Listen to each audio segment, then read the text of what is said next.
आवाज आपकी, खबर हमारी। आप देख रहे हैं न्यूज 24 उल्लासनगर। कल्याण बदलापुर से होकर गुजरने वाली मुख्य सड़क का चौड़ीकरण के दौरान प्रभावित हुए दुकानदारों को पुनः दुकान मिले, इसके लिए आज भाजपा का एक प्रतिनिधिमंडल मनपा आयुक्त अजीत शेख से मुलाकात की। भाजपा जिला अध्यक्ष प्रदीप रामचंदानी के मार्गदर्शन में किए गए इस मुलाकात में प्रतिनिधिमंडल द्वारा आयुक्त से कहा गया प्रभावित हुए व्यापारियों को दोबारा सर्वेक्षण किया जाए और उनको उनका प्रभावित हुआ दुकान सही दुकान उनको मिलना चाहिए। वही व्यापारी अध्यक्ष नरेश ठारवानी और प्रदीप रामचंदानी ने मनपा आयुक्त अजीत शेख के साथ मुलाकात कर चर्चा की। इस दौरान भाजपा जिला अध्यक्ष प्रदीप रामचंदानी के अलावा तमाम लोग उपस्थित थे। देखिए, जब पिछले नागपुर का सत्र हुआ था उसमें आदरणीय देवेंद्र जी फडणवीस से हमने मुलाकात की थी और पिछले 8 सालों से 2015 से लेकर 2023 तक जिनके 100% दुकानें गई हैं उनको आज तक वो दुकानें नहीं मिली। इस संबंध में डीसीएम साहब, रविंद्र चौहान साहब, आदरणीय सांसद श्रीकांत शिंदे, इन्होंने आपस में वार्तालाप किया और आयुक्त महोदय को निर्देश दिए कि जिस तरह से हमारे ये मोंजनी शॉप वाले हैं, इनको कोर्ट ने आर्डर दिया है कि इनके पास यू नंबर है, उस आधार पर वो कोर्ट में गए थे। कोर्ट ने इनकी अर्जी को माना और कहा कि इनको पर्यायी जगह मिलनी चाहिए। उसी धरती पर, उसी आधार पर जितने भी 100% दुकान गए हैं उनको पर्यायी जगह मिलनी चाहिए, ऐसी मांग हमने आयुक्त से की। आयुक्त ने अपने अशोक नाइकवाड़े, उपायुक्त और गणेश सिंपी को आदेश दिया कि वह पुनर्सर्वे करें कि कितने लोगों के 100% दुकान गए हैं और उसकी रिपोर्ट वह 12 जनवरी तक दें। इसके बाद फिर हमारी मीटिंग 16 जनवरी को होगी। लेकिन एक बात कमिश्नर ने स्पष्ट कर दी कि जिनके भी हाई कोर्ट के आर्डर हैं उनको तुरंत प्रभाव से पर्यायी जगह देंगे और इस आधार में हम फिर नाइकवाड़े से मिलेंगे। हमें आशा है कि जिनको कोर्ट के आर्डर है उनको इसी सप्ताह या आने 8-10 दिन में वह उनको पर्यायी जगह मिल जाएगी और 16 तारीख के बाद जितने भी और लोग हैं उनको भी जगह जो है पर्यायी मिलने की आशा की किरण दिख रही है।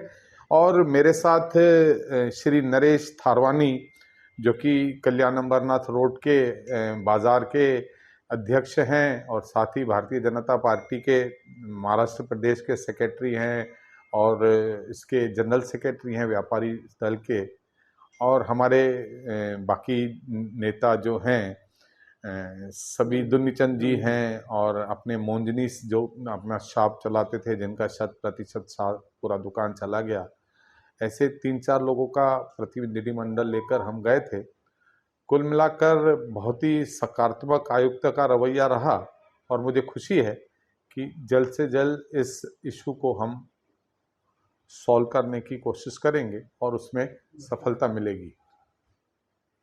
ये जो रोड कटिंग हुई थी 4 दिसंबर 2015 को, टोटल 800 दुकानों से ज़्यादा अफेक्टेड थे, जिसमें से लगभग 106 दुकानें पूरी की पूरी 100% गई थी और कुछ दुकानें पार्शल गई थी, जिनको ऊपर बनाने का वो समय के आयुक्त ने परमिशन दिया था।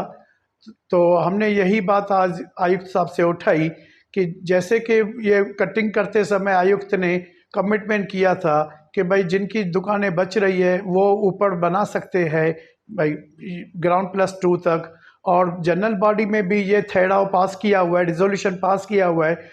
एक बार नहीं 2 बार रिजोल्यूशन पास किया गया है कि भाई जिनकी 100% दुकानें गई है उनको अल्टरनेट साइड देंगे और जिनकी दुकानें बची हुई है, पार्शली गई है, वो ये 26 मीटर तक बना सकते हैं। ऐसा जो ठहराव पास किया हुआ है वो हिसाब से सबने जिनकी बची हुई थी उन्होंने बनाई है और उनके बनाने के बाद भी पेनल्टी आ रही है, उनके ऊपर 300% टैक्स लगाया जा रहा है। तो वो हिसाब से हमने वो भी इशू उठाया। हम अधिवेशन के समय नागपुर गए थे, वहाँ पे हमारी फडणवीस साहब से डिप्टी सीएम फडणवीस साहब से मीटिंग हुई, रविंद्र चौहान साहब से मीटिंग हुई और वहाँ से हमने आयुक्त साहब को निर्देश दिलाया कि भाई जो भी व्यापारियों से अभी तक इंसाफ नहीं मिला है, जो व्यापारियों को, उनको तुरंत का तुरंत इंसाफ दिया जाए।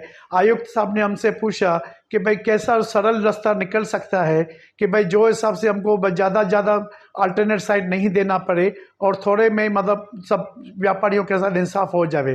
तो हमने आयुक्त साहब को एक रास्ता सुझाया कि भाई 7 फुट का डेविएशन जो डिवाइडर के कारण एक साइड से ज़्यादा कटिंग हुई है, तो वो जो 7 फुट का डिविएशन जो ब्लूमिंग गार्डन को रिलैक्सेशन दिया हुआ है, वो रिलैक्सेशन हमारे जो बीच में दुकानें अटकी हुई है, मुकेश रेडियो से लेके 17 सेक्शन चौक तक, ये 50 मीटर, ये 150 फुट के दुकान, 150 फुट के रनिंग रोड पे जितनी भी दुकानें हैं, लगभग समझो वहाँ पे 20 दुकानें हैं। अगर वही वहाँ पे उनको 5 फुट का 7 फुट का रिलैक्सेशन दिया जाता है तो 20 दुकानों का ये समस्या वहीं पे समाधान मिल जाता है और रोड जो है वो व्यवस्थित बन जाता है, बनाया जा सकता है। क्योंकि रोड अभी तक जो बनाया हुआ है वो दुकानों के अदर में लटकने के कारण मतलब वहाँ पे बंजर लगा हुआ है और आगे पीछे रोड के कारण एक्सीडेंट्स होते रहते हैं और शहर का जो दिखना चाहिए भाई एक ये एम्बियंस दिखना चाहिए, वो एम्बियंस भी बिगड़ा हुआ है। तो हमने आयुक्त साहब को ये भी सुझाया कि ये रोड पे आप इतना 5 फुट का रिलैक्सेशन देके 20 दुकानों को आप यहीं पे इंसाफ दे सकते हो। आयुक्त साहब ने इन प्रिंसिपल एग्री किया। उन्होंने कहा मैं पर्सनली विजिट करूंगा 2-3 दिन में मैं पर्सनली विजिट करूंगा और वो हिसाब से मैं अपने ऑफिसर्स को इंस्ट्रक्शन दूंगा। फिलहाल आयुक्त साहब ने 3 बातें इन प्रिंसिपल एग्री की कि भाई जिनके पास कोर्ट का ऑर्डर है उनको मिलना चाहिए, उनमें से कुछ को मिला है, कुछ को पेंडिंग है। तो वो उन्होंने नायकवाड़े साहब को इंस्ट्रक्शन दिया कि आप जल्दी प्रोसीजर फॉलो करो और उनको जल्दी दिलाओ।